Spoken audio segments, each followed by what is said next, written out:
Hello guys! Hello Aries! Welcome dito sa aking channel, Kapalaran 888 Aries. Alamin natin kung anong messages, vibration, gabay energy para sa inyong lahat. This is the weekly tarot reading from January 5 to 11. So, I hope na makaresonate ka dito sa message na to. Okay. First card natin is Risk It. Okay, Aries.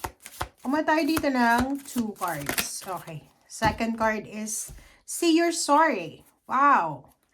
Okay, Aries. Dito muna tayo sa first card. Risk It. Okay. Tingnan mo. Ang message ng barahang ito ay great things are born from those brave enough to fly. Those who are willing to risk failure. Your dreams require action. And you're ready to make a move. Remember, you have nothing to lose. Even if you fluff, you'll receive valuable insight. So, get off your butt and take a leap. Go for it. So, yun.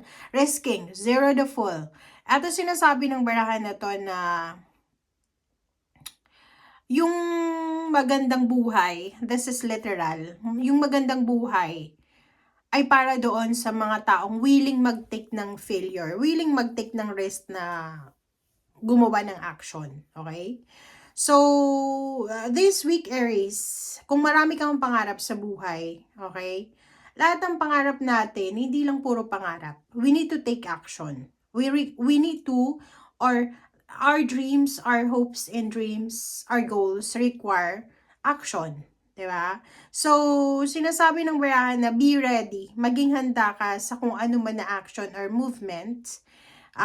Isipin mo lang na kahit anong mangyayari, 'di ba? Like for example, pag nagde-take tayo ng risk, it's either manalo tayo or matalo, okay lang. Kasi ginawa mo yung best mo, 'di ba? So, it's either bumagsak ka or pwedeng manalo ka. Mayroon din na blessings or lesson, valuable insight or lessons kang matatanggap.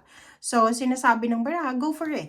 'Di ba? So, this is a motivation message para sa'yo, Aries, or this is a parang boost message para sa'yo na wag ka nang maghintay. If you are parang willing to take risk, mag-take risk ka na. Say you're sorry. Okay. Meron ka bang taong nasaktan? So, mabilis lang yan. Okay, it's either family members, friends, relationship, or someone. Say sorry. Kasi yung sorry is, kahit nga sa ilong lang yon na sorry, at least, nag-sorry ka. Okay? Okay, so, are you carrying around regret? Oh. So, doon sa mga Aries na parang feeling mo, yung parang nag-ano ka, nagsisisi ka, or maybe marami kang pinanghihinayangan. Okay? So, for example, if it's about relationship, family, your actions, past actions, past, decision making, sinasabi ng barahan na to na, give your pride a rest, okay? Wag muna tayong ma-pride, okay? So, mas okay na ibaba natin. Kasi this year, this is fire horse year, okay? Fire horse year. So, you're a fire sign. So, ibig sabihin yan, ang taong ito, maraming mga tao ang sobrang magiging aggressive. And, yung mga fire sign, mag-iingat kayo. Okay? It's ikaw, Aries, Leo, and Sagittarius. Kasi may possibility na maging aggressive kayo sa mga actions nyo. But okay lang naman maging aggressive tayo as long as we take responsibility sa action natin. Not like gumawa ka ng action, nagkamali ka, pero hindi ka willing na mag-take ng responsibility. Okay? So, dito sinasabi na take responsibility and acknowledge your role in the situation. Okay? Apologize kung kailangan mag-apologize. Humingi ng tawad kung kailangan humingi ng tawad. And let go kung ano man ang dapat i-let go. I-withdraw ang dapat i-withdraw. Habits, unhealthy habits, lifestyle, relationship. Pag hindi legal, i-let go mo na yan. And be proud of yourself. Kasi, alam mo ba, hindi madali hindi madali ang mag-start over. Pero once na nagsimula ka, ibig sabihin you're a bigger person. Okay? So, this is, parang sinasabi ng bara, isa lang na desisyon ang gagawin mo. Ito ay magiging parang malaking impact sa buhay mo. Okay? So, yun. We will see kung anong actions itong gagawin mo this January. So, sa December 2026 or January 2027, we will see kung anong developments ang posibleng mangyari sa'yo because of being humble or not aggressive this year. Kasi this year, guys, talagang magiging aggressive ng lahat. Okay? Pero ikaw talagang kailangan mong maging aggressive. Okay? May nakikita tayong ilang taon ka na masyadong parang lang, chill lang. So, you need to be aggressive this year. Alright, so strength. 7 of Swords. Yun lang.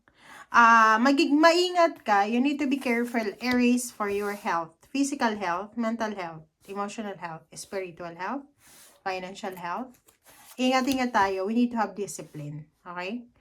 So, dito sa barahang to, 7 of Swords, mag-ingat tayo kasi possible na yung health mo, siya yung maging traitor sa mga plano mo. Okay?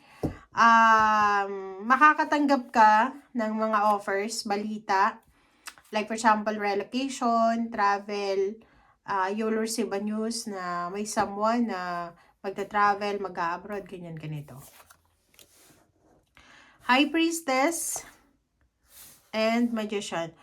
Ang nakikita natin dito, meron na mangyayari this year ng 2026, going to 2027 na magical. Kumbaga, hindi mo ini-expect. So, there's unexpected happenings. It's either unexpected love life, unexpected baby, unexpected change of career, change of plans. So, maraming pwedeng mga unexpected ang posibleng darating sa'yo sa taong ito. Okay? 9 of Wands, so yun lang. You need to be careful of your health. Mental health, physical health. Kasi, pwedeng maging mag-double time ka, like multitask ka, na makakalimutan mo na because of excitement, because gusto mong makaipon ng pera, gusto mong mai-provide sa family mo yung pangangailangan nila. So, you need to be careful sa mga actions mo. Okay? Yun nga, sabi sir dito na kailangan natin ng balanse. Kailangan natin ng moderation. Kailangan natin magpasensya. Kailangan natin magdahan-dahan. Nakikita ko sa'yo na you will be super responsible this year. Responsible ka in terms of like mga obligations and responsibility mo. But yun na nga, hindi ibig sabihin na kailangan mong maging responsable is pabayaan mo na yung health mo. So, make sure na you take care of your health 100%. Yun yung pinaka-importante mo na kailangan na gawin sa taong ito. Thank you guys. Bye!